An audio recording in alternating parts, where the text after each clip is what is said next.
دنیا کے کسی انسان کے پاس اپنی مصیبت لے کر کے جاؤ اور رو دو، تب تو کہتا ہے بندہ اچھا اب پھنسا ہے یہ،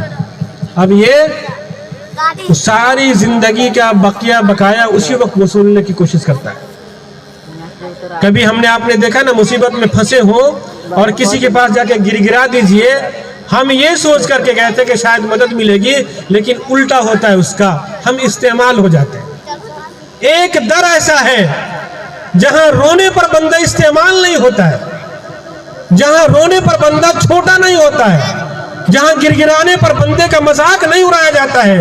ہمارے اور آپ سے اگر کسی موقع پر آپ نے ہماری امداد کر دی، 5 روپے سے، 10 روپے سے، 100 سے یا کسی چیز سے، لیکن مجھے ڈر ہے کل پرسوں 1 مہینے بعد، سال بھر بعد جب بات بگڑے گی اور نا اتفاقی ہوگی، ہماری اور آپ کی آبرو بیچ چوراہے پر اتاری جائے گی، احسان جتا کر کے کہ ہم نے فلاں موقع پر تمہاری امداد کی تھی، تمہارے بیٹی کی بارات رکی تھی، ہم نے مدد کیا تھا، تیری بیٹی یہ مریض بدن بیڈ پر پڑا تھا، ہم نے مدد کی، تمہارا علاج ہوا۔ یہ احسان سننے پڑ سکتے ہیں، لیکن اس رب کے پاس جاؤ، دیتا سب کچھ ہے، بتاتا کسی سے نہیں ہے۔